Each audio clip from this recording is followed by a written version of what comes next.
Zero. One. Let's get started.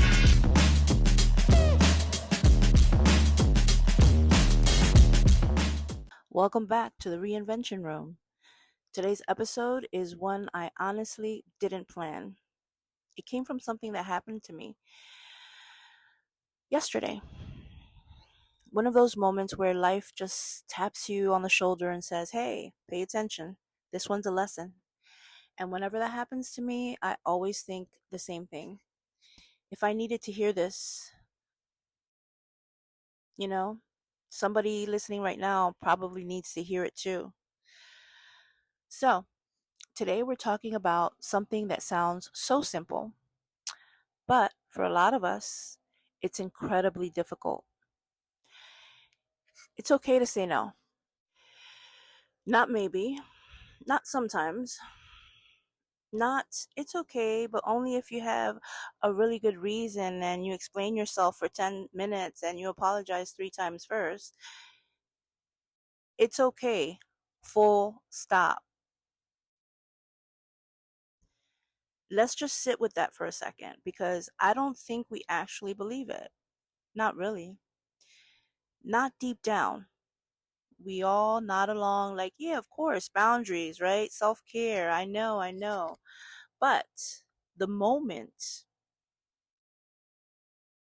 somebody asks us for something and every cell in our body is screaming no, what do? We say yes anyway, right? Especially if it's somebody close to us that we love. Then we spend the rest of the day quietly resentful about it, like it wasn't even our own choice. That's what's crazy, right?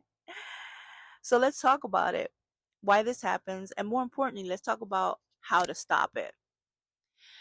For some reason, so many of us were taught, not always with words, sometimes just with, the way people reacted, that saying no makes us selfish, that it makes us difficult, ungrateful, disrespectful, like we're letting someone down just by having a limit.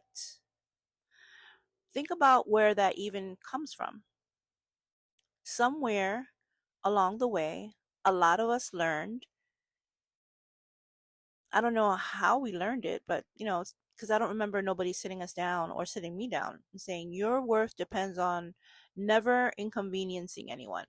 Nobody ever taught me that lesson. But somehow, it got absorbed anyway. And once that lesson is in there, it runs quietly in the background for years, even whole lifetimes. So we end up saying yes when every part of us is screaming no. And then we wonder why we're exhausted, why we feel resentful, why we feel like we're living someone else's life instead of our own. And here's something I've been learning, and I want you to really hear this because I think it's the whole episode in a single sentence. Every time you say yes to something you don't actually want, you're saying no to something you do. Every yes is a trade. It's not neutral. There's no such thing as a free yes. It always costs something, and the price just gets paid somewhere else. Usually somewhere you can't see right away. Think about it. Think about it like a budget, not a money budget, a time and energy budget. You only have so many amount of hours in the day and so much bandwidth in your mind. Every single yes that you give out, like as a withdrawal, if you keep making withdrawals for other people's priorities, there's nothing left in the account when it's time to invest in your own life. Every unnecessary yes costs you time. It costs you energy. It costs you peace. And sometimes it even costs you your dream. Because while you're busy living everyone else's priorities, you're sitting on a shelf somewhere collecting dust, just waiting for you to come back to your priorities. And here's the part that really gets me. I think one of the hardest things about reinventing yourself isn't changing your habits. It isn't changing your mindset, even though that's plenty hard on its own. The hardest part is changing the expectations other people have of you, especially the closest people to you: family, parents, friends, the people who've known you the longest, who knew you before you started changing, and who got comfortable with the version of you that existed back then. And here's the thing: a lot of the time, they're not doing this on purpose. Sometimes they don't realize they're pulling you back. It's not some big conspiracy against your growth. It's just familiarity. It's just what's comfortable for them. And maybe they want you to go somewhere with them. Maybe they want you to spend time a certain way with them, the way you have always been there. Maybe they just expect you to say yes because you've always said yes. And that's the pattern they know. That's the version of the relationship that works for them. And that's okay for them. But now you're changing. You're building something. You're protecting your peace. You're finally putting your life on purpose instead of running on autopilot. And suddenly, out of nowhere, no becomes a complete sentence. Now, here's where it gets hard. Sometimes people won't like your no. They'll get upset. They'll try to make you feel guilty about it, even subtly, even without realizing they're doing it. Not always, this doesn't always happen because they're bad people. Okay, this is not what I'm talking about. We're not here to villainize anyone. Most of the time, that's not it at all. Sometimes it's simply because your boundary inconveniences them. It disrupts the plan they had in their head already. And when someone is used to a certain answer from you and suddenly the answer changes, that's uncomfortable for them. It doesn't mean that you did something wrong, but here's the important part that I want you to really let this land. Sometimes someone else's disappointment is not automatically your responsibility. Okay? Someone else's disappointment is not automatically your responsibility. You can love someone, you can respect someone, you can care about somebody deeply and still say no to them. Those things are not in conflict. They can exist in the same exact moment. I think a lot of people confuse boundaries with rejection, but they're not the same thing. They're not even close. When you tell someone, no, you're not saying I don't love you. You're not saying you don't matter to me. What you're actually saying is, I'm protecting something that's important to me. That's it. That's the whole message. Anything else is just dramatic. There's a real difference between those two things. And once you see it, you can't unsee it. Here's something else I noticed, and maybe you felt this too. Some people don't really know who you are. They know who you've always been to them, and that's completely different than who you are now. Think about it this way: if someone only ever orders the same coffee, and one day they walk in and order something different, the barista is like, who's this? Or they might even correct them. Wait, you mean, the caramel latte, right? people do that to us. They know our older version, our older routine, our old yes. And when we change it, they get confused, you know? Sometimes even a little offended because it doesn't match the version of us that they filed away in their memory. But you are allowed to update the order. You are allowed to become someone new. That doesn't betray anybody. That's just called growing. Maybe nobody has ever actually asked you, what do you actually want? Right? What kind of life do you dream about? How do you want to spend your time? What makes you feel alive? Sometimes people ask how you're doing, but they don't actually want to hear the real answer, right? They're just waiting for their turn to talk.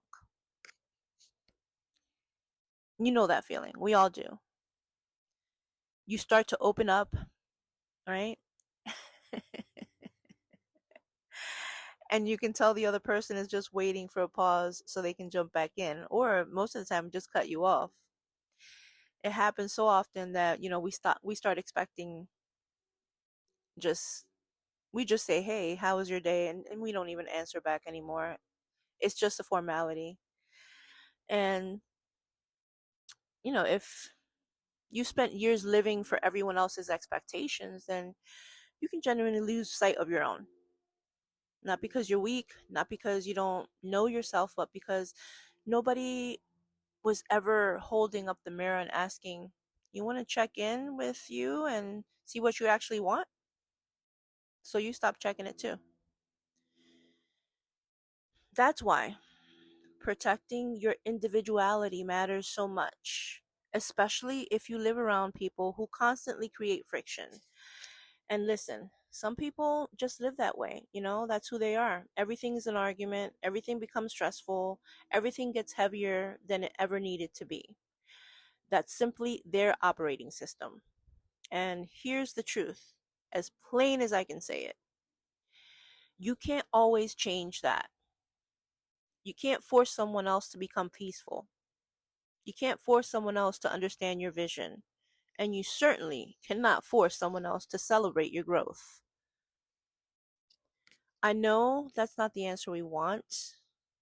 We want the tool, the phrase, the perfect explanation that finally makes other people get it. But some people were never going to get it, no matter how well you explain it. And chasing their understanding is its own kind of unnecessary yes. You're saying yes to endless explaining and no to your own peace in the process. So, what can you actually do? You can refuse to let their chaos become yours. You don't have to match their energy. You don't have to argue. You don't even have to explain yourself for an hour, defending a decision that, was yours to make in the first place. Sometimes your answer is simply no. And that's enough. A complete sentence doesn't need a paragraph of supporting evidence behind it. You also don't have to hate people for being who they are. I think that's important because sometimes we think the only two options are let them run over me or resent them forever. There's a third option. Sometimes acceptance is more powerful than resistance. You simply recognize this is who they are. This is where they're at right now. This is how they operate. And this is who I'm becoming. Then you keep moving. You don't need their permission for the next chapter. Because reinvention isn't about changing everybody else around you. It's not. It's about refusing to lose yourself while everyone else stays exactly the same. Here's something I want you to actually sit with, maybe even come back to later. If someone asks you to do something and you politely say no, and they immediately try to make you feel guilty about it, pause and ask yourself this: is this guilt actually yours? Or are they handing it to you because they don't want to carry their own disappointment? Right? A lot of the guilt we carry after saying no isn't guilt we generated ourselves. It's guilt someone else produced. And instead of sitting with with it themselves, they passed it over to us. Like handing off a bag they didn't want to hold. And so often we just take it. We don't even ask, whose is it? We just say, okay, I'll carry that, and add it to everything else I'm already holding. You don't have to pick it up. You really don't. It's allowed to just let it sit on the ground unclaimed by you. Because being kind doesn't mean abandoning yourself. Being loving doesn't mean having no boundaries. Being a good person doesn't mean you're available every single minute of every single day on demand, like a service with no closing hours. Sometimes the most loving thing that you can do for yourself, honestly, even for your future, is protect your time, protect your focus, protect your peace, because nobody else is going to do that for you. Nobody's coming to defend your calendar, your energy, on your behalf. That job belongs to you and only you. And at the end of the day, you're the one who has to live your life. Not your parents, not your friends, not your coworkers, not your neighbors. You. They're living their lives, their own full, complicated, complete lives. And you deserve to live yours the same way. Fully, on your terms, without apologizing for the shape it takes. So, if you've been carrying around guilt because you finally started saying no, I want you to let some of that go today. Just drop it right now. You're not becoming selfish, you're becoming intentional. And those are two different things. One is about ignoring people, and the other is simply about finally including yourself in the equation. So before we go, I do want to leave you with this. The next time that you feel that automatic yes rising up before you even thought about it, try pausing just for a breath and ask yourself what you'd actually choose if guilt wasn't in the room with you. You might be surprised at how often the honest answer is no. And you might be even more surprised by how much lighter you feel once you start letting yourself say it. Thank you so much for spending this time with me today. If this episode spoke to you, I hope it reminds you that every time you protect your peace, you're casting another vote for the person you're becoming. And until next time, fall in love with your life, and I'll see you in the reinvention room.